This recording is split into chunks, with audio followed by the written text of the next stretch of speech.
Hello and welcome back to another Swans Cast podcast. So I'm joined again by Lee this week. So welcome back, Lee. Hello.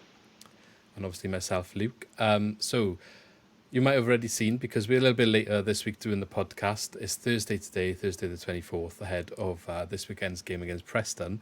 So last week we had the podcast out first, but this week we've got the match preview up first. So for those listening on podcast platforms, so Spotify, Apple, Amazon, Google, whatever you might catch the podcast, or YouTube, obviously you can listen to the podcast on any of those places, but we do also do a match preview series that isn't available on the podcast platforms. If you want to catch up with that, it's only available on YouTube, and that's just because it's a shorter form bit of content. They're not as long as the podcasts, where I chat to somebody from another podcast from the team that we are playing, just to get to know the opposition. So we don't necessarily look at the game as it is in general, but we look at the team we're playing, how they're going to set up, what players we need to look out for, anything's going on with their club, and get a little bit of a prediction of them, that sort of thing. So it gives you a bit of an insight about the other teams across the league if you're not quite sure. If you maybe you follow the championship but you don't keep up with all the news, I guess it gives you a little bit of an insight into what's going on then ahead of the games that the Swans are playing.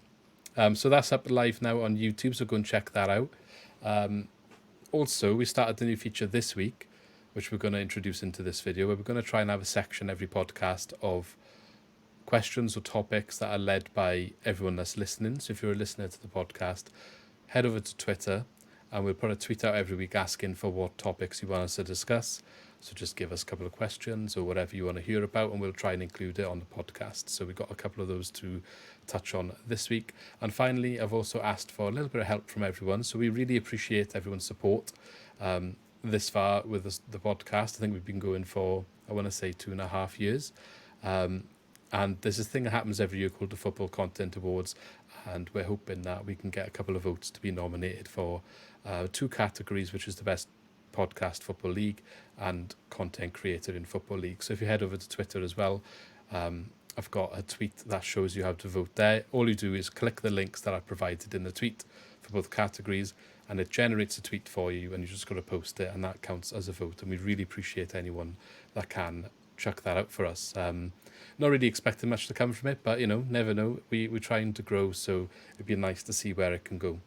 And thank you for everyone that does support us with that as well. Okay, so into this week's football content then.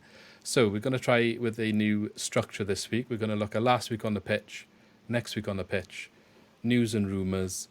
Then we're going to carry on with our 2 up, 2 down section we've been working with this season, and then the new thing I mentioned earlier, which is going to be called Question Time, where you guys can get involved with some questions or topics you want us to discuss.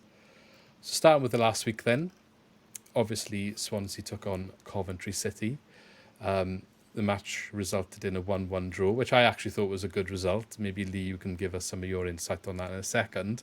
It saw the return of Joel Latibeaudiere to Swansea since he left at the end of his contract last season.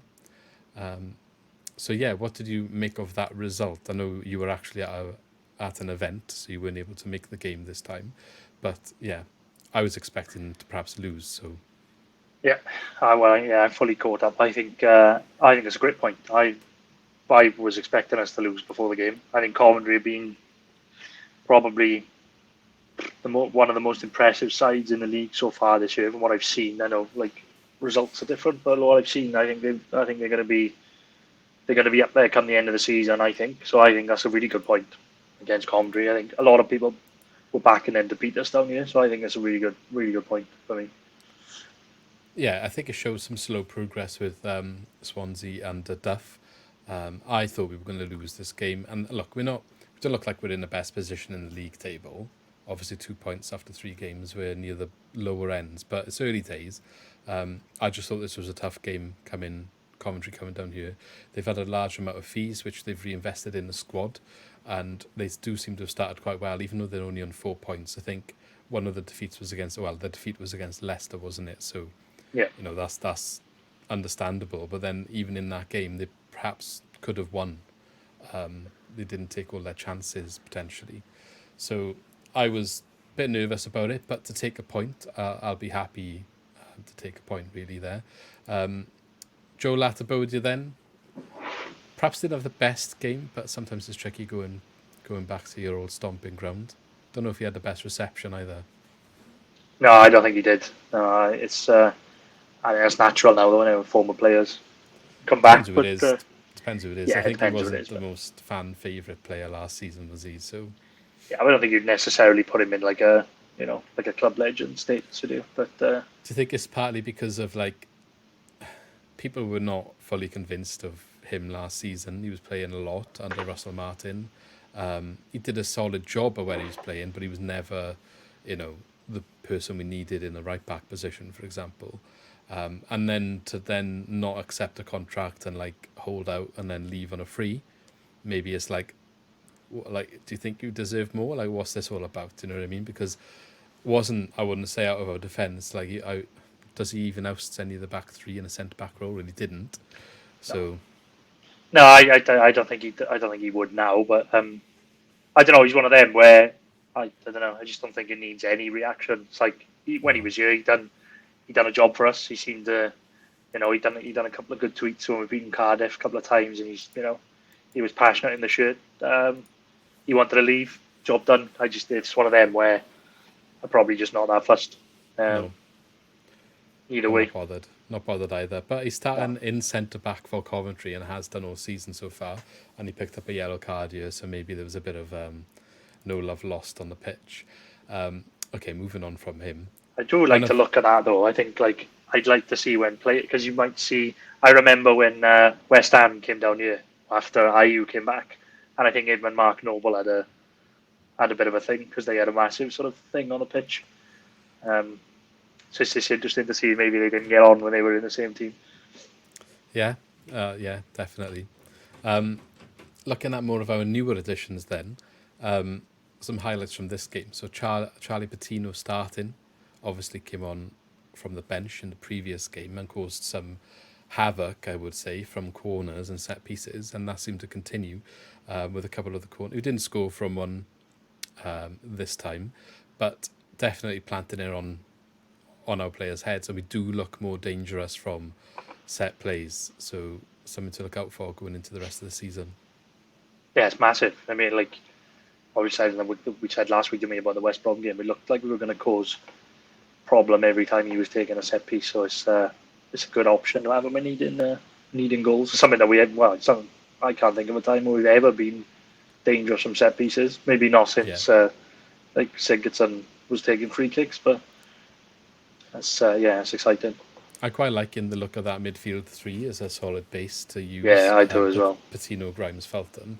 They've all rated quite well on SofaScore for the last match, and I know ratings aren't everything, but it's a good base to talk about. And I just think, obviously, you can rotate in and out if you want more of an attacking system on a given day, but you get a good solid base. Got a bit of creativity and control there with Grimes, obviously, and Patino seems very box to box and has definitely got a good peg on him as well. I'd be interested to see how that dynamic can develop and how the three of them can form the relationship. Obviously, Grimes and Felton know each other very well, but Patino coming in, he just seems like sometimes I think our midfield, you get Grimes and Felton, and then the other person maybe it's not the most balanced. Like if you have an Cham in there from the past. Yeah. Sometimes it works, but sometimes it really doesn't. And I don't know, something about Patino just gives me confidence that system can work. Yeah, and I think got Alan to come on as well then as when they tire. Yeah, I think it's a good combination. And like you said, Alan coming on, there's a bit of when you got like the likes of Ollie Cooper as well. I think there's a good there's a good competition there in that midfield. And I think as well, like looking at like Patino played with Yates last year, so they've probably got a bit of a bit of chemistry. So I do like the look of that midfield. The one thing we do need from that midfield, we need goals. We need someone to pitch in with goals. Whether that's going to be Patino now, whether he gets forward a bit more, maybe Grimes gets a chance to push forward a bit more. But we need like midfield to chip in with some goals now. Yeah, well, Felton came close with the shot in the first half. Yeah, but I think like Duff wants to encourage them to have a go sometimes, even if it's from outside the box.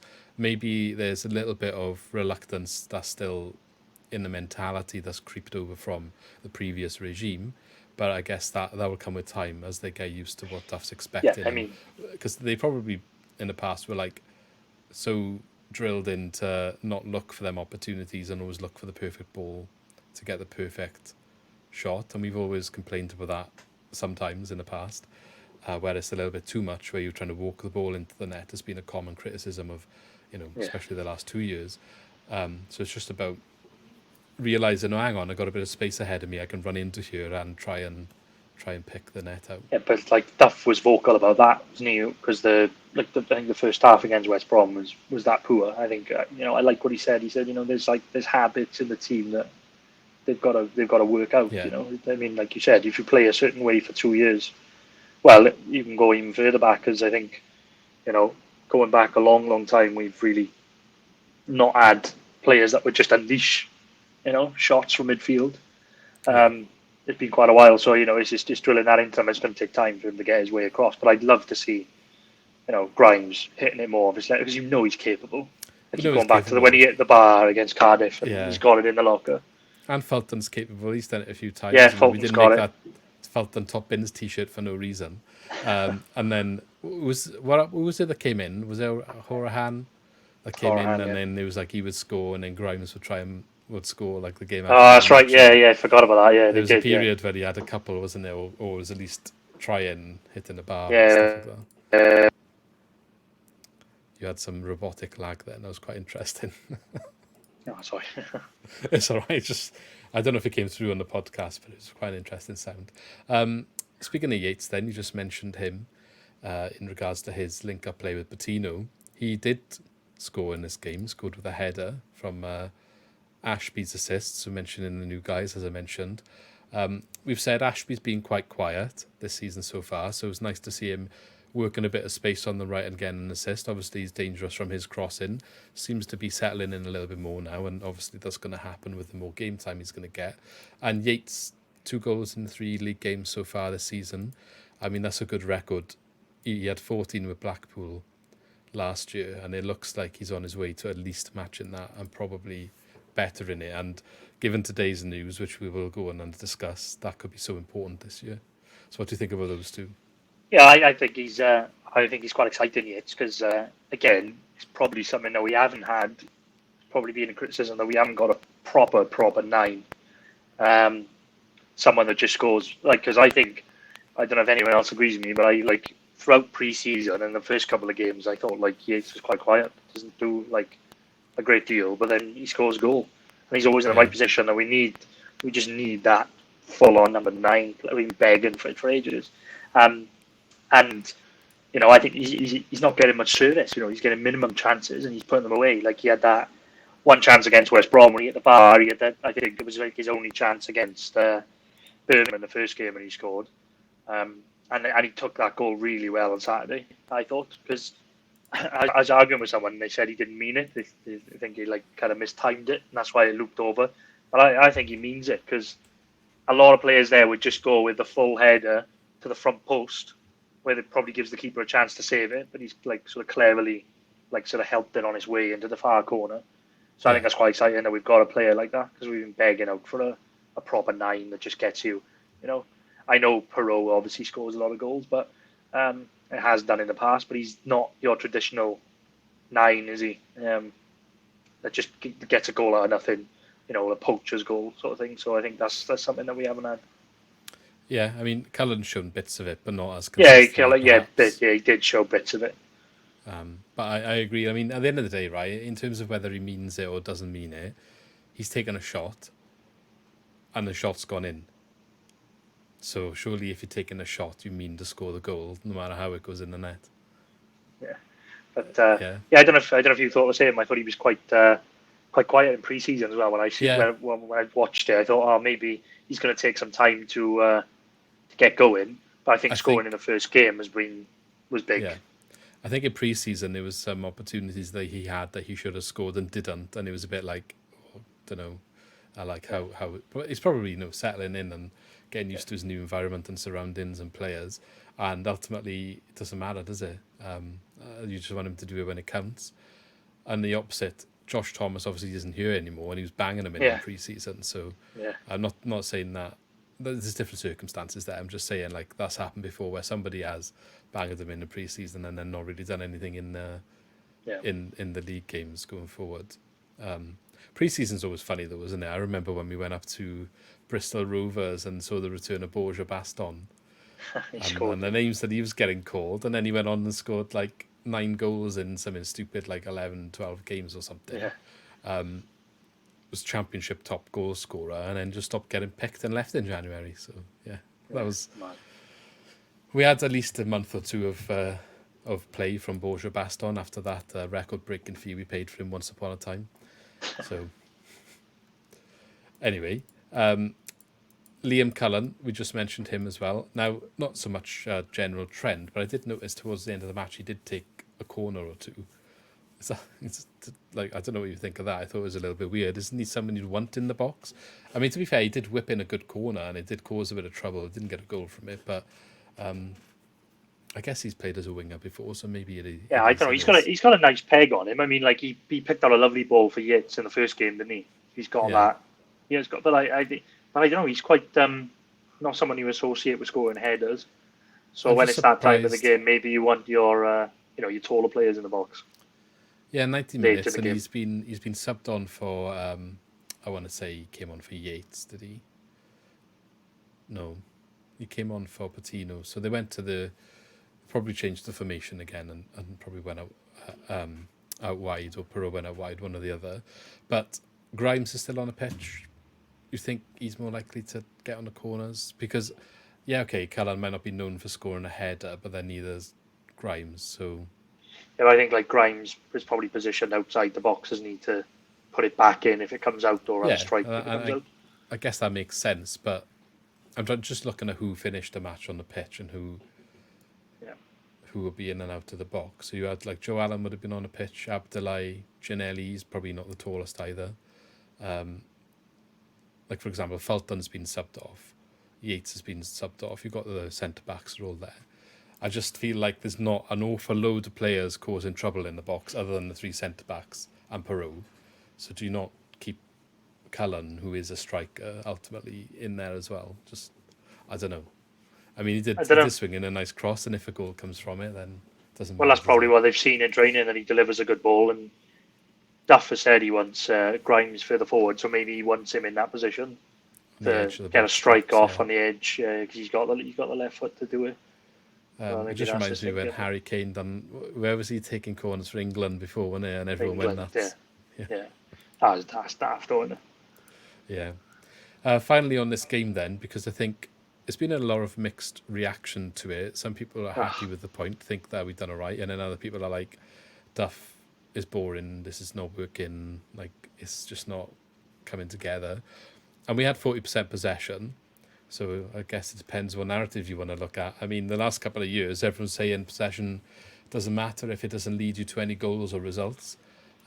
We didn't win the game, obviously, but we drew the game at home with 40% possession. In terms of defence, our XG was 0.73, but their XG was only 0.86. It's not like they kind of battered us or were expected to score goals.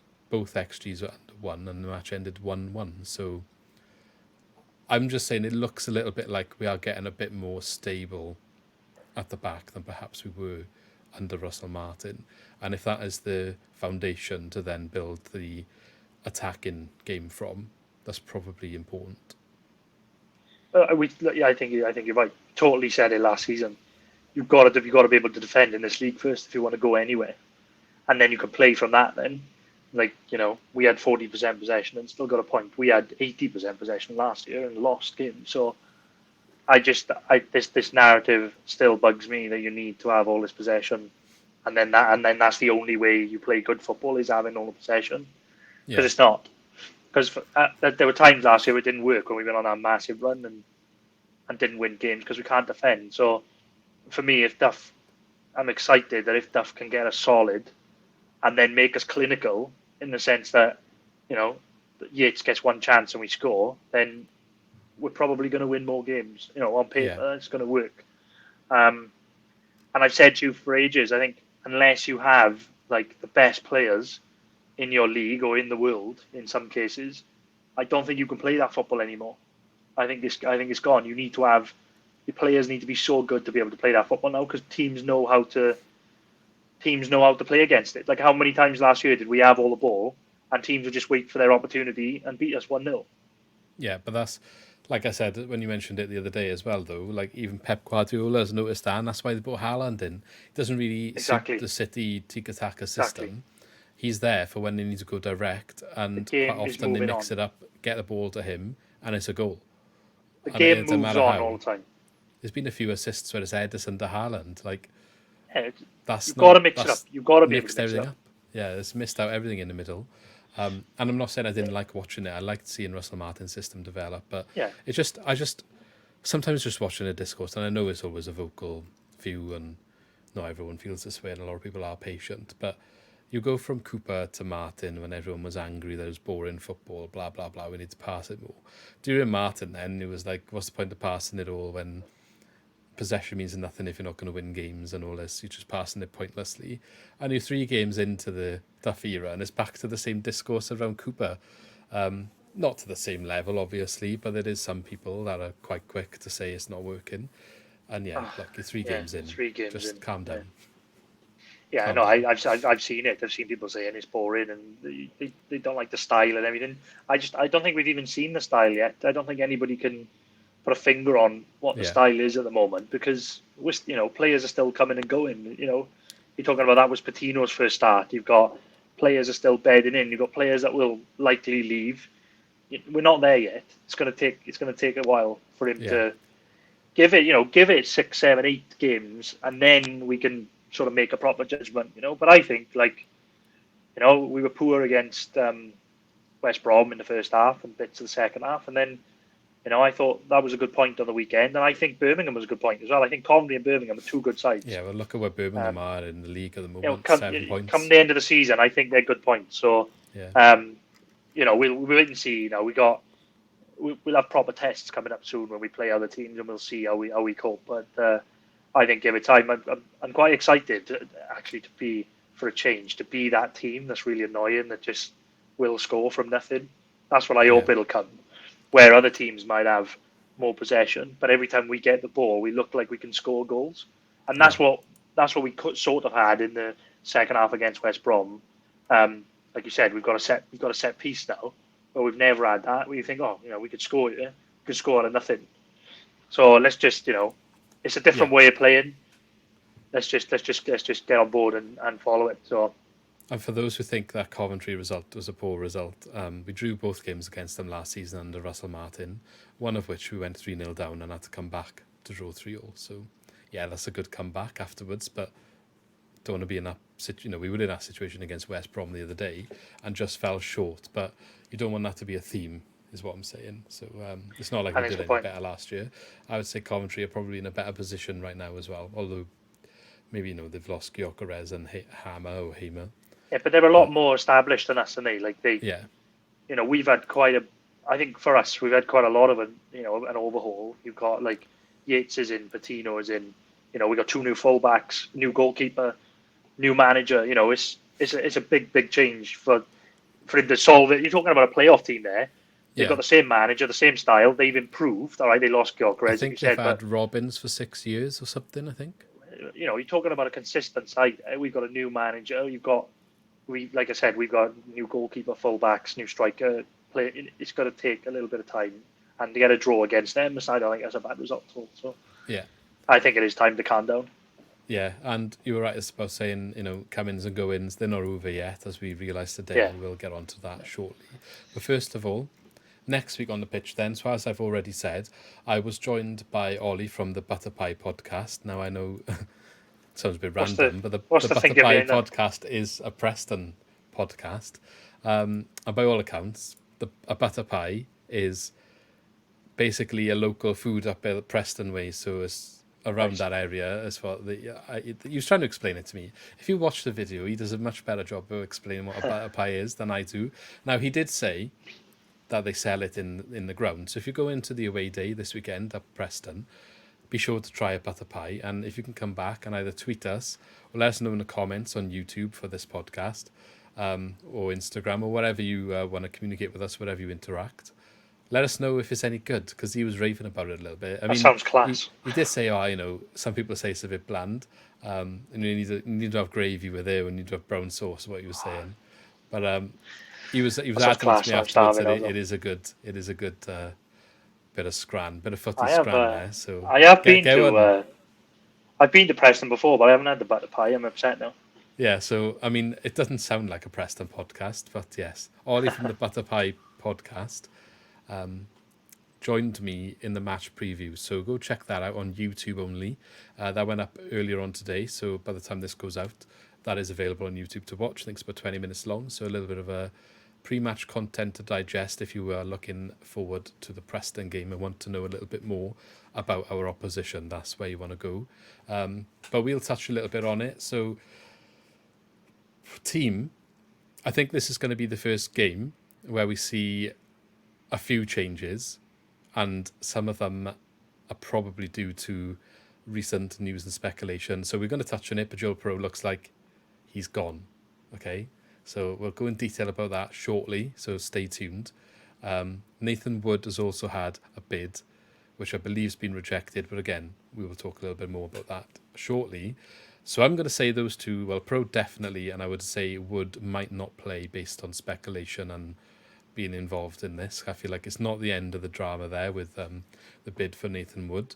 So that's two ever-present players from this season that were taken out of the starting lineup. Now, Michael Duff's also been speaking about some of the other new players who are getting up to fitness. So Josh Ginelli,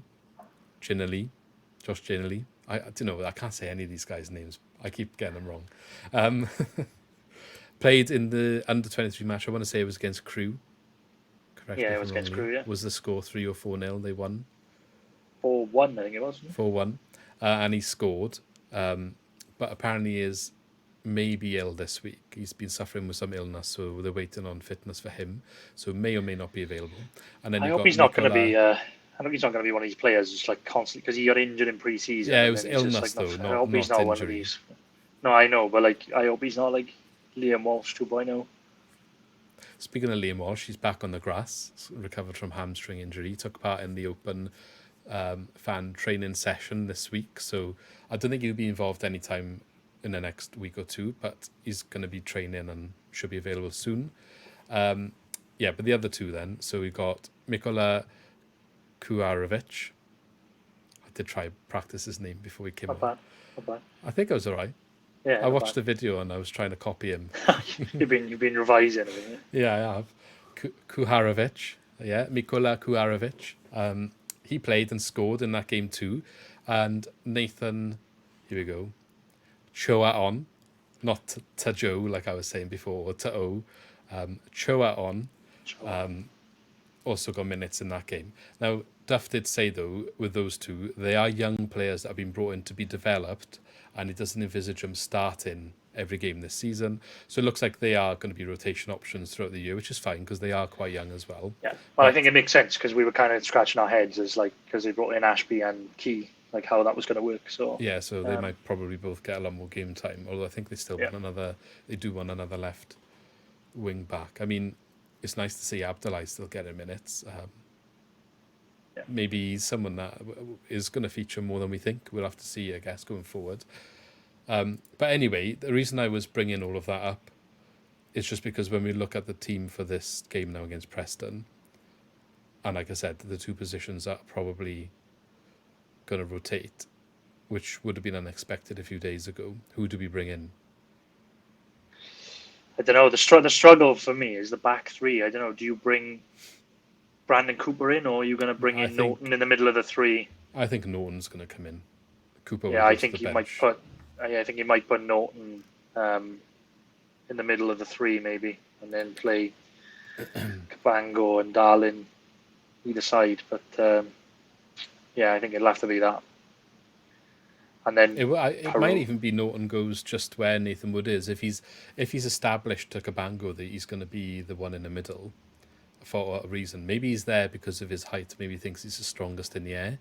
Rather than Russell Martin's approach, which was he wanted his best ball player in the yeah, that's true. Maybe it's a different approach. He wants his strongest defender, perhaps, or aerial defender in the middle. for different reasons.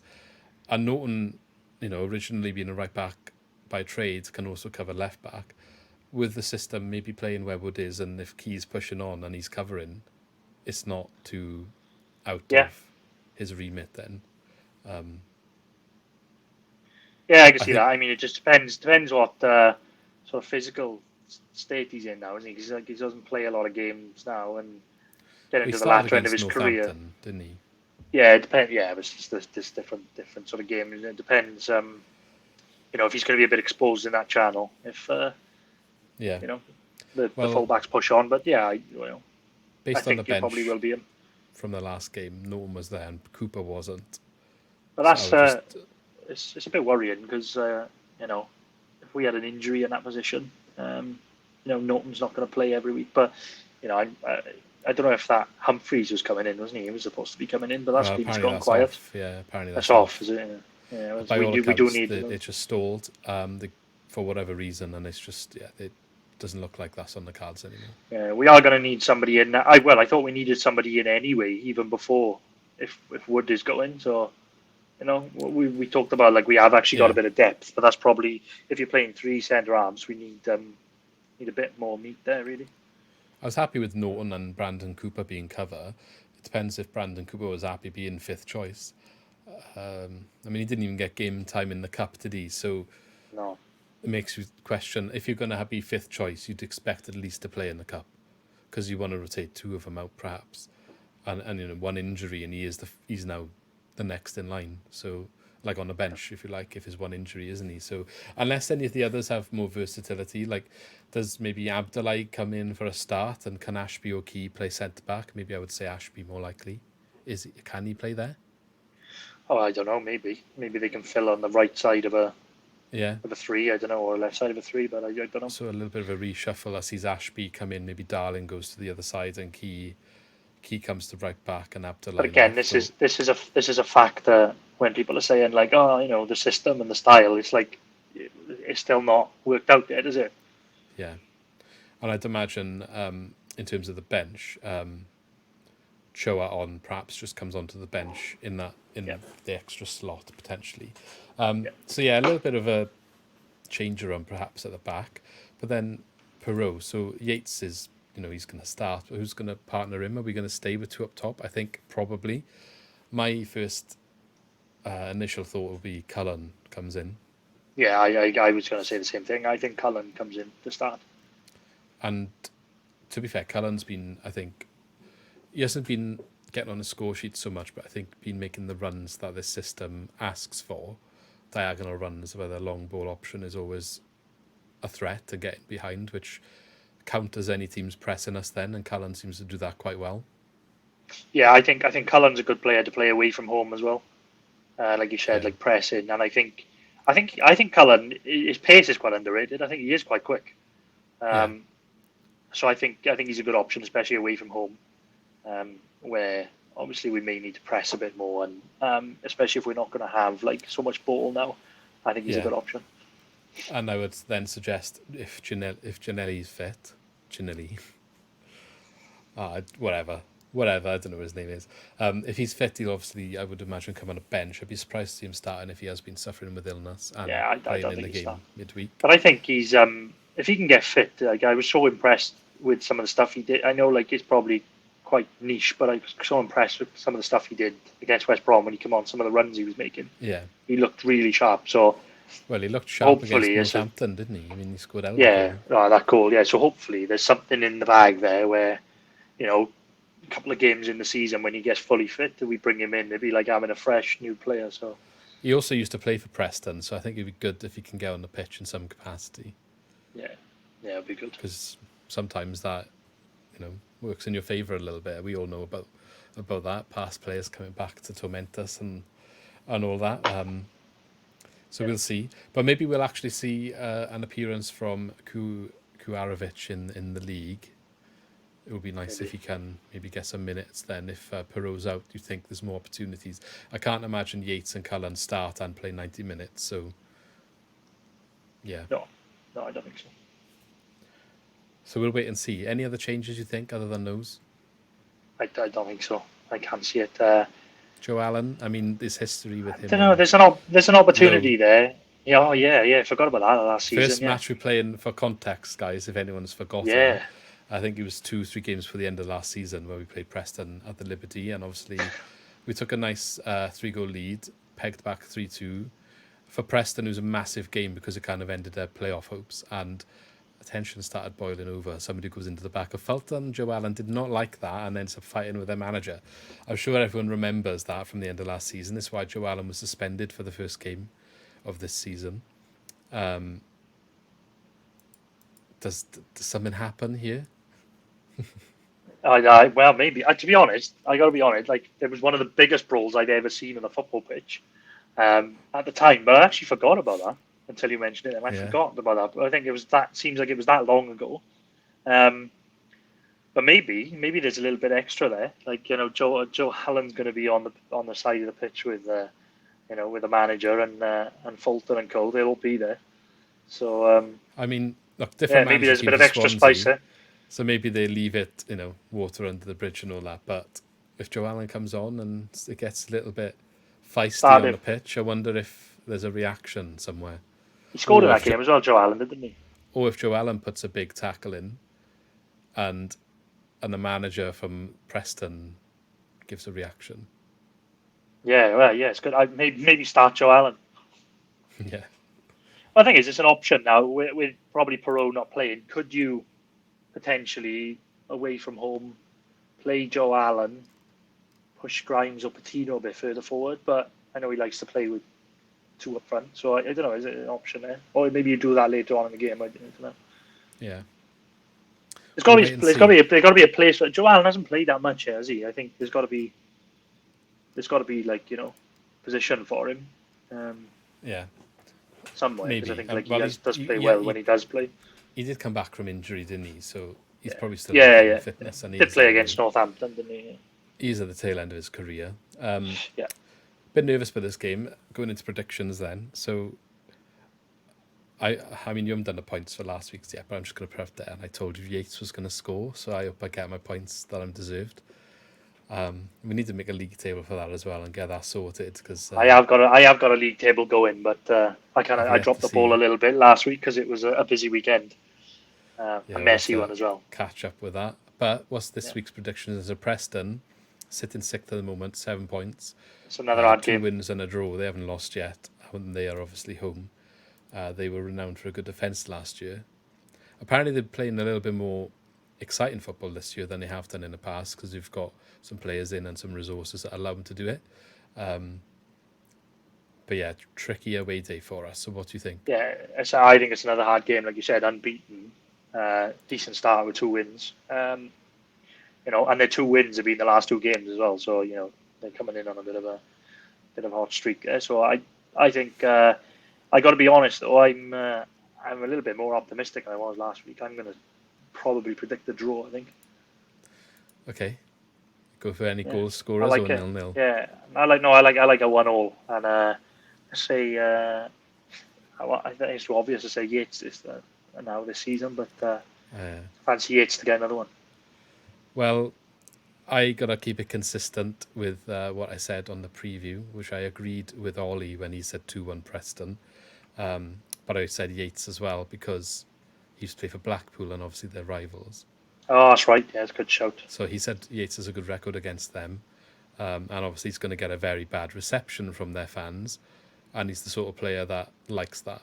So and Patino last year as well, Blackpool. Yeah.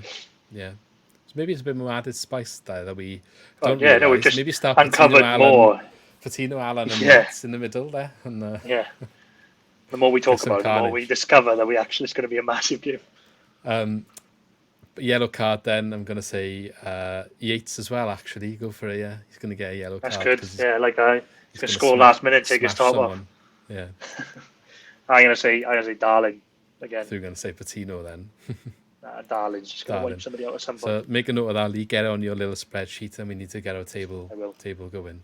I will. I don't know what Nicky's been doing. He needs to come on a podcast soon because he's going to lag behind with it. We'll have to rinse him if he's bottom. Okay, so let's move on and let's look at the news and the rumours. So, I mean, there's only one place to start, isn't there? So today We're recording on the 24th of August, and it's been pretty much confirmed that Joel Piroe is on his way to Leeds for a medical. I want to save what I've seen. Now, we're talking about an ever-evolving situation right now. There's not all the facts and figures and stuff out there in the world, and there's a lot of different numbers and things being said. What I've seen is around 12 million for Joel Piroe. Yeah. I don't know if there's any add-ons after, or if that includes add-ons or future fees or whatever, but 12 million is what has been touted. What do you think? I am a bit gutted because I think I fully expected him to go like early on in the window. I thought when the season finished last year, I think we all sort of accepted that he was going either way. This was even before Martin had left. I think we all accept. But then he was here all pre-season, started the season. There were rumours of a new contract. I don't know if I'm a bit cynical, but I think does the agent drum up the rumours about the new contract to get people to come in interested? I don't know. Well, maybe there wasn't any truth in that new contract, but I was reading either yesterday or today that those news stories about the new contract were a bit premature. Yeah, I wouldn't be surprised if they were, put out there so that teams started to sniff around and think, well, Yeah, because I said Grimes news, wasn't it? So it was kind of like, oh, let's jump on that. Yeah, and I think I don't know. I'm gutted because there was a bit of hope there where I thought he might actually stay for another season. I think it was the hope that killed me a bit there. But I'm gutted. I'm gutted, to be honest. If he'd gone at the beginning of the window, I would have been like, fine, yeah, I accepted it. But the fact that we've seen him play 4 games now for us, including the cup, him and Yates together, I just thought, here we go, we're bubbling here.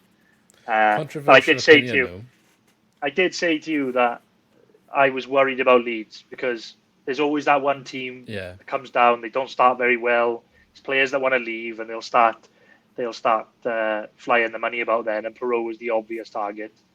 Being the goals he scored in the last 2 seasons, he was always going to be the target for a team. But I also think that 12 million is not enough. I think it's poor price. I think. So where would you be looking? Well, if Gyökeres goes for 20 million, also we know they've got parachute payments. They're in the same league as us. I would be looking for around about the 20 million mark. 20 million mark.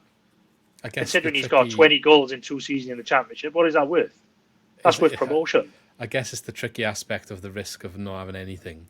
Yeah, no, I get that because he's in the last year of his contract, but I don't know. They've got a week left as well, so it's like there wasn't any bids. They're getting bids. I think the initial might have been more like 10. They've upped it a bit in negotiation. Like how much do you push, and then they go somewhere else, and then nobody comes in for Piroe, and then you lose it for free. I think Leeds are desperate. I think they've been in a hell of a situation there. Players wanting to leave. I think they need him. They desperately need him. Well, we'll see when the final information comes out, and it's probably going to be undisclosed. But it's tricky in it. I think we can all have an opinion. I think there should be better done, but it's never a nice position to be in for a club, is it? When your star player's got a year left, and you've got to try and maximise what you get out of him. Yeah, I think it hurts as well because he's going to go to another team in the league, which I don't really agree with. I feel like that's what's cost us though, because Gyökeres went abroad, and that's probably why they've had a better result there.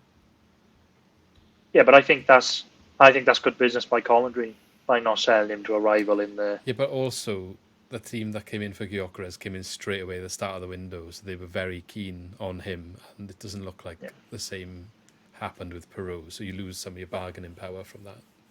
Yeah, you do, but I think it's got in, especially with the timing of it. It's just really poor. Yeah, I mean, it's better happening now than it is in 7 days, though, which is the only thing I would say. Because, it looked like a couple of days ago, the whole new contract rumours come out. We might keep him, he might stay. And when this has come out now, the Leeds have put a bid in, this has actually happened quite quick. Now I know nothing's been announced yet, but by all accounts, they're not expecting it to be too long for it to be sorted. No, like you said, I Just gives us don't a think bit of time. he won't be in the squad on Saturday. No, I imagine, and that would but be it may your even be announced tonight or by tomorrow, from what I'm reading. yeah. I don't think it's going to be. It's not going to be long, but how much is that going to hurt when is a lead side with Piroe, Dan James, and Roda now? Yeah, That's just disgusting. it's a bit rough, not gonna lie. But let's hope. But None this of is why I us don't will. like. I don't know. Like we'll come on to Nathan Wood as well, but I know they rejected that bid for now. But does it not hurt a little bit more now? Does this sale of Piroe and potentially Wood to teams that have come down into the league, is that like the official? We are actually just a mid-table championship team now. Yeah, but we are, and there was a graphic that was put up on Twitter doing the rounds this week about the football league, not just championship, and consecutive seasons in your respective league, and we are in the top like 20 clubs or something on that graphic, like 6 seasons in the championship, and I think we're like 15th or something in terms of longest stay in the league that we're in.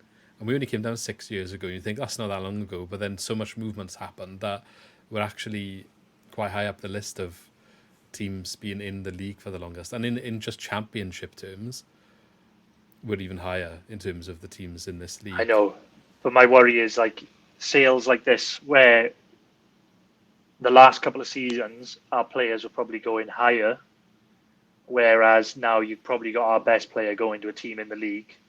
I think that's probably drawn a line in the sand that, well, I hope I'm wrong, but our chance for pushing back up into the Premier League is probably gone for Yeah. now. But you say that, but Flint Downs went up last year and he's already back at this level. So that was Yeah, I just know, but yeah, that's fair enough. But I'm just saying that it's probably this one probably hurts a bit more because I think we have to accept that I think we've probably known that for a while, but yeah. that probably just like proves it now that that's I where we think are I think selling the teams in the league. part of the reason that we sell in, we're getting the fee as well. Like Leeds, they are in the Championship, not the Premier League. If it's Premier League, I think you get more money. Or Gyökeres going to a Champions League club, you probably get more money. Flint Downs going for the same price essentially as what this would be. He went to Premier League. I'd imagine that's why it's the same, isn't it? You think Pro probably should be more than Downs, but it's the factor of what league they're in. And if there's no one coming in from them leagues, then I guess you got to do. I don't think it's the end of the world with the fee. I was thinking more like 15 by the end. They're not that far short of that. We'll see what add-ons maybe can. Yeah, but I think can we do for probably it. got to give a percentage back to PSV as well, haven't we? Yeah, I think there is something, but I mean, it's still going to be profit on the 2 million we paid for him, or 2.5 million. Yeah, I Whatever mean it is. it is profit. I mean, Well, that's the and game, innit? I think I think we were naive because I think the window had been so good up to this point in terms of players coming in and nobody leaving. I think there was always that chance that somebody like players were going to leave late. So that's a bit of a shame because we got a lot of loan players in, Yeah. and if you're talking, 10 plus for Wood and 15 maybe for Piroe, that's 25 million there. That's probably not going to get reinvested. Also, just to kind of jump between topics here, we're going to do question time last, but one of the questions there, which this week came from at Joey Swansea on Twitter, was what is Joel Piroe's real value to Swansea? And I think we've just kind of been discussing that. So I just wanted to kind of put that question in there because it's kind of relevant to what we've just been talking about. But yeah, I think it's just never nice to lose your top player, and you always want to get more for him. In Yeah, terms of his value to Swansea, he probably is worth more than 12. And I just think the contract situation is what shot us in the foot, and maybe that's where we need to learn the biggest lesson, is to make sure that players don't get to this I think, situation. but I think like in all fairness to Piroe as well, like he's always played, isn't he? He hasn't thrown his toys at the pram and refused to play, and he's been. But we sort of saw it last season as well, where he started really slow. Because I Yeah, think there were rumours last year that teams were probably sniffing around, and he started really slow, and then obviously didn't go, and then he started scoring again. And it was kind of this season as well, wasn't it? He hasn't done the games I've watched, like he hasn't done anything. I don't know, people can disagree, but he hasn't done anything in those games. Only in the cup game, yeah. Yeah, the cup game, he scored against Southampton. But I mean, like in the league games, I haven't seen him at all. And I think it's probably something that we'll feel long term. I think right now it's probably not so bad with Yates coming in and scoring a couple of goals like he has done. But we're losing, we're losing our top goal scorer from the last 2 seasons. We got 20 goals in each season, Yeah. so That's what it's I going was to going to hurt us say long term. earlier. It's kind of controversially, maybe Yates has already started picking up some of the slack, and on current performance, are we going to miss him? Some people are saying on Twitter he doesn't really suit the new system, so it's not going to feel as heavy as it would have felt if he went under Martin potentially.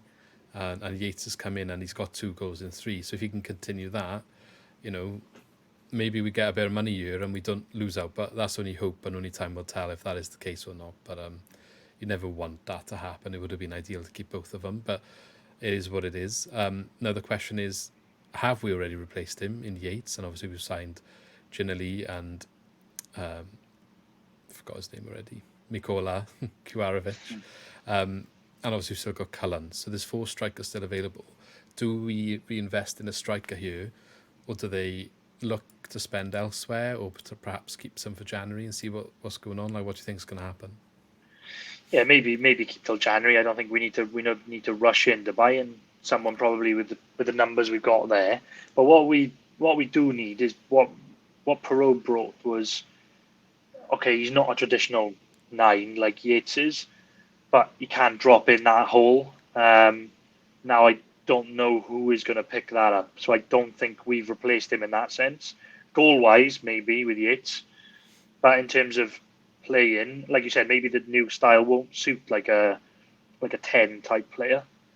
But Piroe was when he's on fire, was so good at dropping in that hole and finding a pass, or scoring a goal from far out, or he had something like that in the locker, didn't he? Coming in late, Yeah. and scoring a goal. So we're not going to replace him in that sense unless they wait and try and find a player that can do that. That's probably the best way of doing it. So I think, maybe invested in more of an attack-minded midfielder 10 than a striker. Than a striker. Yeah, I think so. Because that's essentially that's what he was being used as, wasn't he? And you get I'd say options more then as so. well. Yeah. We'll see what happens. I'm sure there'll be more to come from this in the coming days. The other thing we spoke about then was Nathan Wood.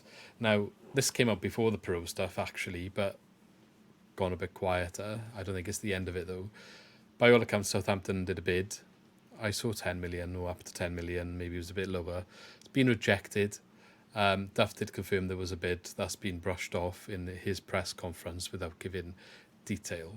But it is expected Southampton come back with a higher bid, which maybe is 10 plus add-ons or more around 10. This is what I mean. The numbers are just, there's not that much clarity there. Now, they did also say they're coming back for a joint bid for Wood and Piroe, but I don't think that's going to happen now. Unless they come in late and spoil the party and incite the bidding war, which would probably be ideal for us. But yeah, I'm wondering if we're just going to we're happy with the Piroe to Leeds, and now we're going to play a bit hardball with Southampton because of the whole Russell Martin drama.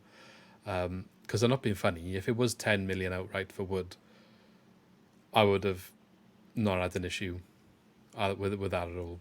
We got him for 250k last season. I'm not saying he's been bad. He hasn't been bad. He's been good for us, but he hasn't been like 250k to 10 million good for us. And I know he's got a lot of potential, and he's in England under 20 international, whatever he is. Maybe is going to be really good in the future. And I know Premier League teams have been looking at him for a potential in the future. But in one season, that's a massive profit to. You can't say no to it really in our position, I think. Yeah, unfortunately, I think it's one of them, isn't it? It's one of them bids where you don't want him to go, but unfortunately, like that price is too good to probably say no for that type of player. Yeah, I was expecting like around 5 million. When like earlier this season, I was interested in Wood. Premier League teams sniffing around maybe 5 million. That's what it was like. That's what it was sounding like. So 10, I was just shocked to see it. I was just like 10 million. Like, I don't think we can say no there. And at the time, we didn't have the Piroe news, and it was like, if he goes for 10, does that mean we can just hold on to Piroe no matter what. Like, do you know what I mean? Yeah. And give But him a with bit more money to re-sign. but like Wood, I'm not sure what Wood's contract situation is. Is he got another year or 2 years on his contract? Maybe. I think he signed 2 years plus extension that we could trigger. So it would run out next year, but we would have triggered the extension, like, so I'd imagine. So we can trigger. So I guess with We that one, trigger it, I think. We trigger the yeah, but extension. if they have rejected the bid, which seems like the rumours suggest that they might have rejected the bid, then maybe we can play a bit more hardball there. And if he has another good season, then maybe he could go for more to a Premier League team next year. If he has a Yeah, good I season. just think So they're going to come back, though, aren't they? And well, if they come back with 12, 15 million, I think I've got to take that. I mean, unfortunately, and I Middlesbrough think be getting a cut of this as well. I can't remember exactly, what fee, yeah, but exactly. regardless. But if we're in a still position good. where they could hold out and get more money next year because we've got him tied down for a bit longer, then maybe they can do that because we haven't got a replacement. Like we just said, we're probably struggling if we've got to bring Norton in. Yeah, but if we do wait till next summer and we have the extension, he's in the last year of his contract. It's the same situation with Piroe. So Yeah, I know. does the value come down? Yeah, well, I think it's. I remember when we didn't really want McBurney to go, did we? And then Sheffield United came in with like 20 million in there. It's just like, we've got to take that money. Yeah. You've got to take that. And I think that's probably a similar situation here. Signing him for 250k. Yeah, I think he's been good. He's been alright for us. But like you said, I don't think he's been, 10 million good. No, not yet. Anyway, if he was here for Not 5 yet. years, I think maybe that you're paying the potential there, and I think yeah. obviously he played for England under 21. So, but by all accounts, they rejected 10 million, and we get 12 to 15. I think that's can't complain with that. But we'll see. We'll see it. Like But I we said, do need a replacement. All numbers we're discussing now are speculation and just what's going around. There's no concrete clarity on any of it really. But that's what's going around at the moment. So just bear that in mind as well. And I'm sure by the time this podcast goes out, there'll probably be stuff that we haven't even seen, because that's what always happens in the couple of hours between recording and going live. Something will happen and you'll be like, what are they on about? But just bear in mind, we're recording it on Thursday, the 24th.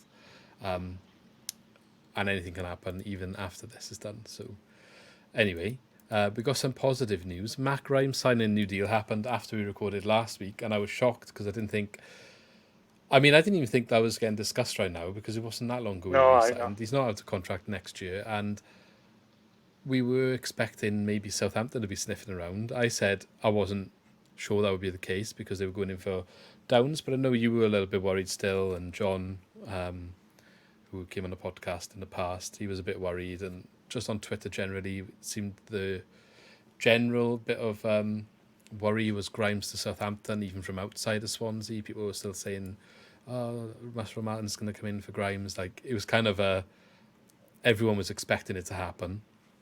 But he signed a new deal and kind of shut all that down. So, It wasn't what I was expecting at all from when that news came out. The Grimes signing a new contract. That was. But do you think that the Wood and Piroe deals were known at the time? So I think we took the opportunity to sign Grimes then. I think it's probably a good move.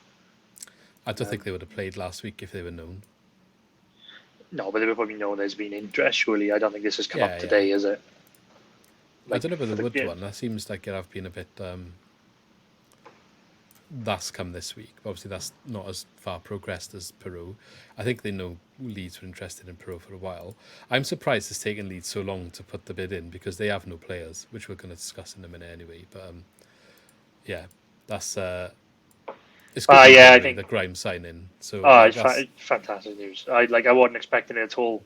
So for him to sign a new contract, again, like you said, so soon after signing another one, then he must be happy and like what he sees. So I think he was speaking about the new manager and the faith he's got, and he wasn't just talking about the new manager; he was talking about the club. So he was saying the changes up around the club and at the board, and he thinks they're making the right decision, taking the right steps to kind of get us back to the Premier League, and he wants to be part of that, basically, is what he was saying. I'm glad we're going to have the summer again next year, which it would have been, that we had before he signed his last deal, where the whole thing about him going to Fulham, I think it was at the time, of Watford, and everyone was saying about accepting 5 million for him would have been a good deal, and I was like, Yeah, I I mean, put remember that that. into context, actually, with the Piroe stuff now, people were happy with 2 to 5 million for Grimes back then to not go on a free. Oh yeah, and we should have got rid of Grimes and signed the player from Brentford. I can't remember who it was now. Yeah, well, We should have got rid of Grimes and signed I'm him. just saying, though, that that's the sort of fee, and I was saying, no, that's not enough, and people were arguing me about it, and now we're getting 12 million for Piroe, and people are still like, yeah, that's okay. Actually, no, it's not, depending on who you are. So just puts it into context a bit that would have been an awful amount we got for Grimes if that had happened. Yeah. But yeah, that's not going to happen. 2027, he's signed on till. Another bit of good news for the club then. So the women's team has turned semi-professional, and they've actually now been brought under the umbrella of Swansea City. So they will be known as Swansea City AFC Women, which is a change from their previous name of Swansea City Ladies. 16 players have signed semi-professional contracts with the club based on this announcement. I think there might have been a few more signed on afterwards that I've seen after scrolling through the news articles on the official site.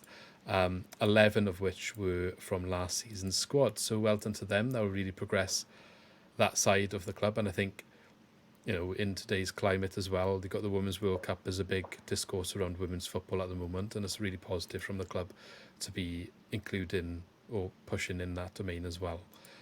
They are actually quite successful by all accounts in the leagues that they play in. So they're only going to get more funding, more money's going to be put into it now, and hopefully that should, just keep progressing. So yeah, that's nice to see as well. Yeah, can Yeah. be a good thing for the club as well. I think it's good. I think it's a great move. Yeah. Some rumours there, not much to discuss here. There was some talk going around this week that Jamie Patterson is potentially being deemed surplus to requirements in Duff's plans. Now, you remember he started the first game of the season, but he only came in as a late replacement after Cham decided to stir the pot up. And then he didn't, I don't think he started a league game since. I think he might have played in the Northampton game. Ollie Cooper obviously started, and then Patino, the one after. So it's been a bit of a varied response there, but Patterson didn't even come off the bench in the last game. So I'm wondering maybe if there is some truth there. He has been kind of operating in midfield and then potentially pushing forward. So does he maybe just not fit in the system? I'm not sure. We'll see if he's still here at the end of next week. The general links flying around again, West Brom, Coventry, as they always do. But that happens every year. And after I spoke to Glenn, Coventry fan, last week, it came to my attention that was happening before he even came here as well, just because he's from Coventry, and it's that link you get every year for Coventry, I guess, so they kind of make a meme out of it. So I'm not sure that's ever going to happen. But we'll see. Maybe West Brom. Yeah, I don't know. Does it change if Piroe go in? Is that part of the plans? I don't know. Does he? Because he can sort of push forward a bit, couldn't he? But yeah, well, maybe if Piroe goes, they've got money to buy someone that suits the system better. Don't know. Yeah. And then we've been linked. I don't know how accurate this is. Swansea Independent reporting a link of Spurs right back Jed Spence. You might remember from the Championship a few years ago. I think he played alone Forest as well recently.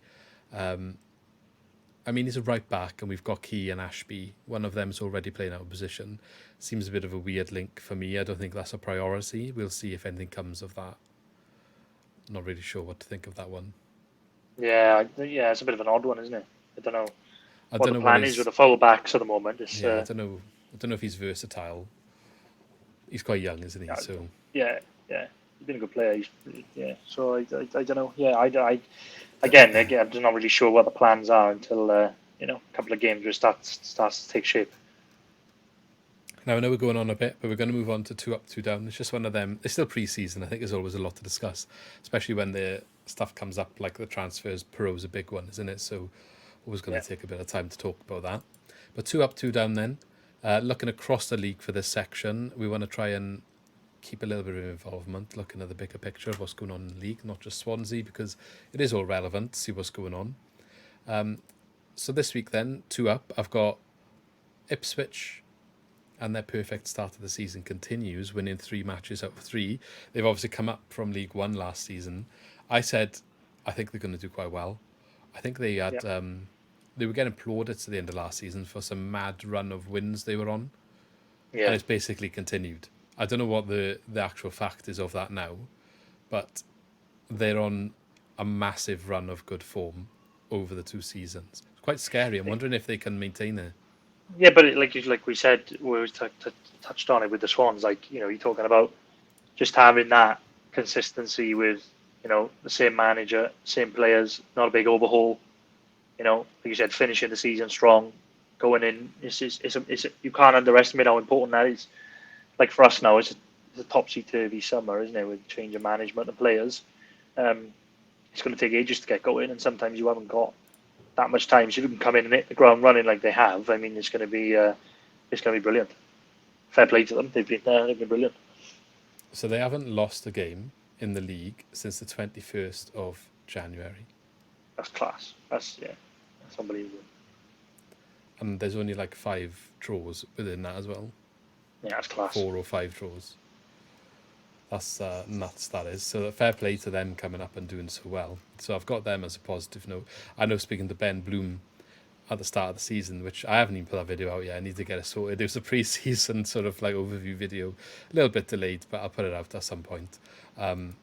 So Ben Bloom was featuring that, and he was just talking about how he's not so confident of this form carrying on at the higher league, but he's been proved well wrong, because they've got the best goal difference, and they've also got the most points, joint with Leicester, who are my other team in the 2 up.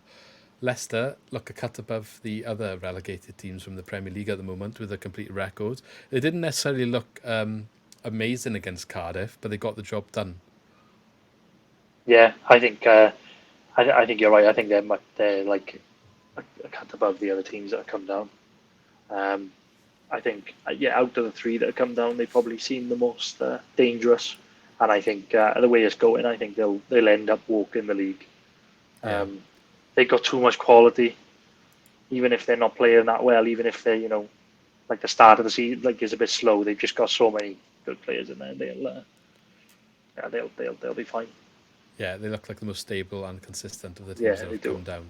Yeah. I know Southampton are only 2 points below them, but they've had some mad scoring games as well, which, look, they've got the 7 points, but it could easily have been less. The Norwich game, for example, that was nuts. So, didn't they score late on the weekend? And they yeah, it's just not. I wouldn't say you can be confident saying that they're gonna continue right now. No.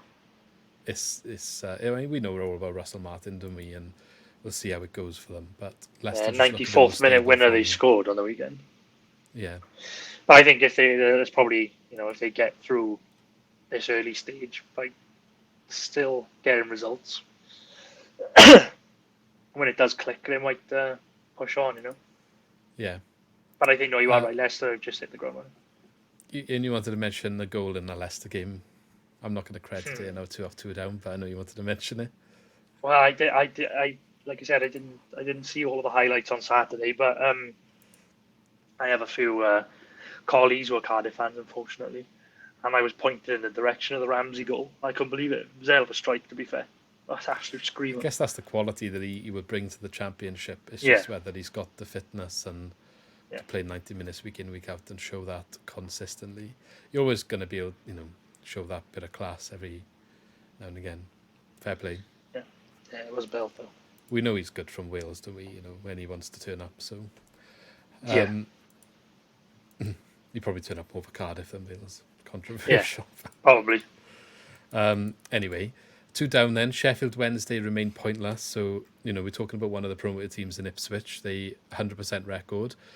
One of the other ones, Sheffield Wednesday, are on the complete opposite end of the spectrum. Actually, mirroring in reverse. I didn't say it again.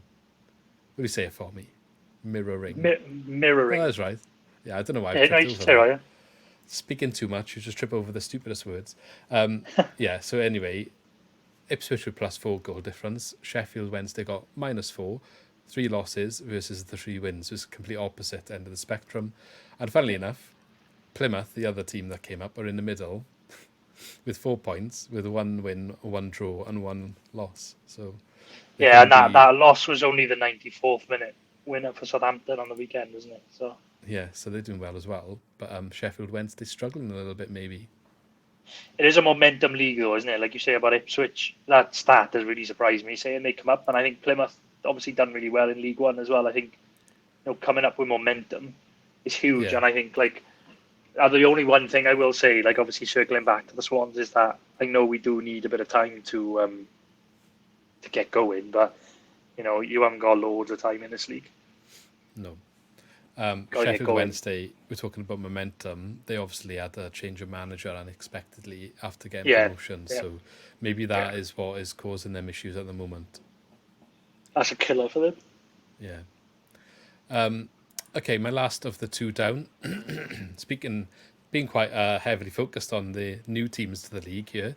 But Leeds, are they in a bit of trouble? Now, we've talked obviously a lot about Leeds because they bid for Joel Piroe. The reason I guess they're so desperate to bid for Joel Piroe is because they've got no players.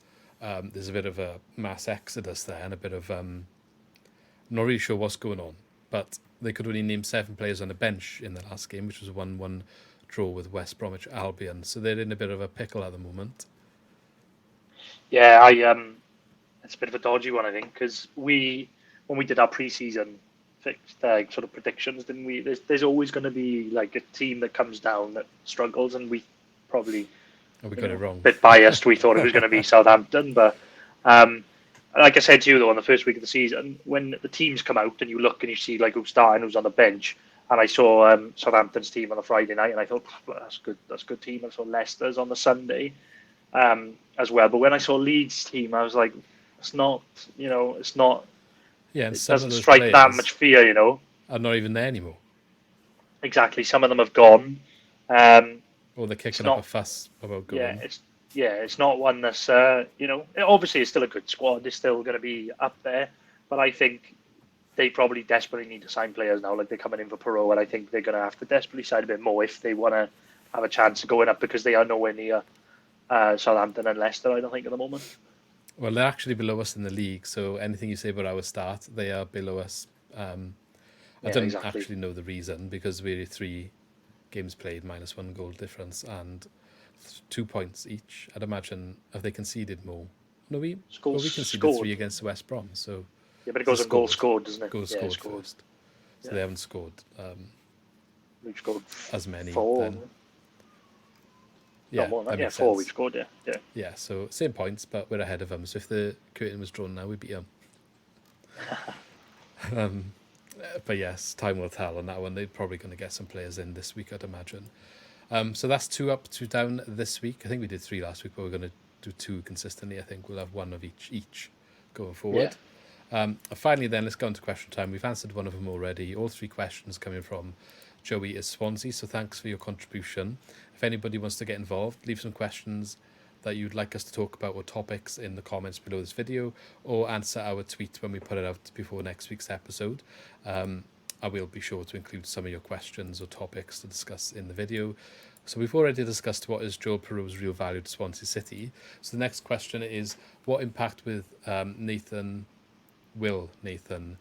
Choa-on and Mikola Kuharovic and Josh Ginelli have after their performances in the under-23s this week? Do you think they can come in and make an impact?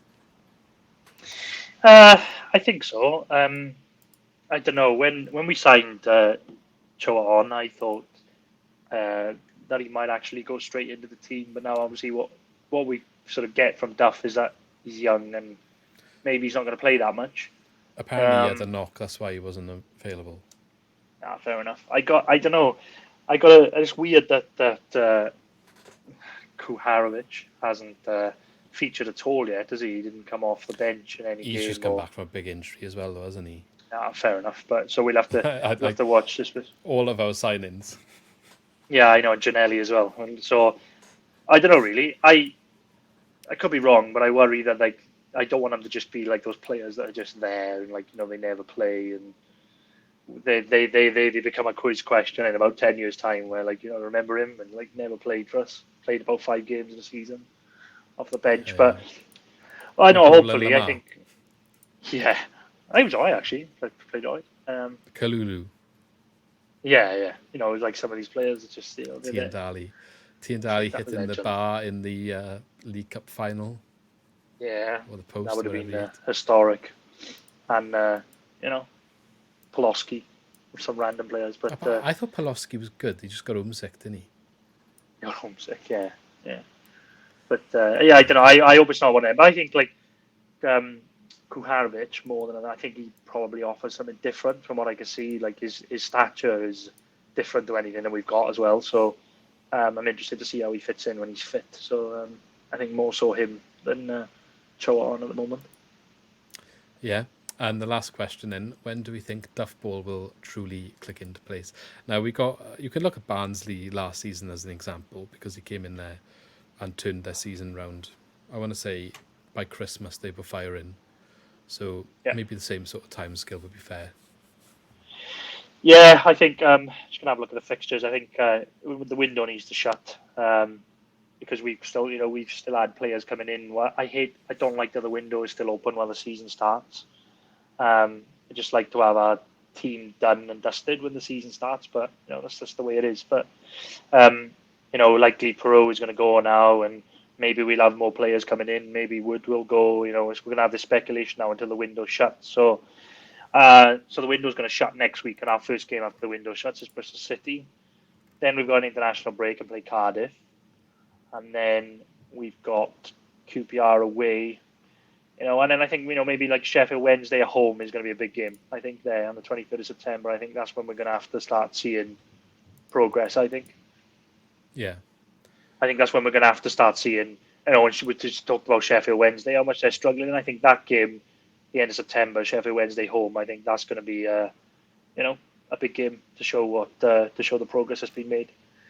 And unless we go on a massive unless we go on like not winning in about 5 games, 6, 7 games, I think you can't really sort of make any big judgment until Christmas.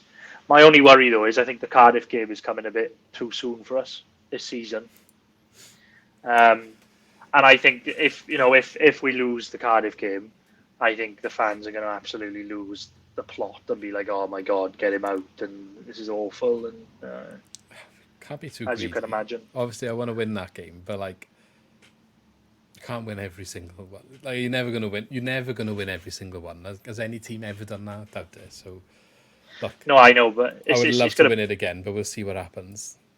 It's going to bug me as well because like in the Welsh media, like if they beat us this time, it'll be, oh my God, Cardiff have won. Yeah. But they're also on 2 points and below us in the league currently, so.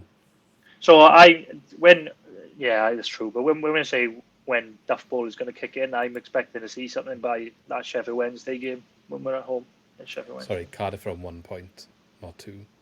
So they are below us on points. Touch wood, that maintains after this weekend. Okay, yeah, on that note then, hopefully we see Duff Ball soon. But thanks, Lee, for joining me. I know it's been a long one. I'm sure they'll slim down a bit after pre-season ends and the transfer window finally shuts. Next Friday, maybe we'll have a look at our schedule and see if we can do something for deadline day, but no promises. We'll have to see what we can. Maybe a Twitter space or something would be good. Don't know. Yeah. We'll see. Yeah. No promises, we'll see. That's something we want to have a look at trying to do. So any suggestions around that in the comments, let us know. Also, reminder, please, if you don't mind, a vote for us in the Football Content Awards would be much appreciated. And as always, like and subscribe on the video. Subscribe to keep up to date with all the outputs. You get all the match previews, podcasts, anything we do on YouTube, you'll get notified of it. And obviously the podcasts, if you follow us on Spotify, Apple, I think we're on Amazon now. That's quite a new one. We sorted out last week. And Google and all the other major ones should be there. So we've got some exciting announcement in regards to the podcast part as well next month. So stay tuned for that. But otherwise, we shall see you in the next video. So thank you very much for watching and your support as always. And catch you in the next one. See you soon.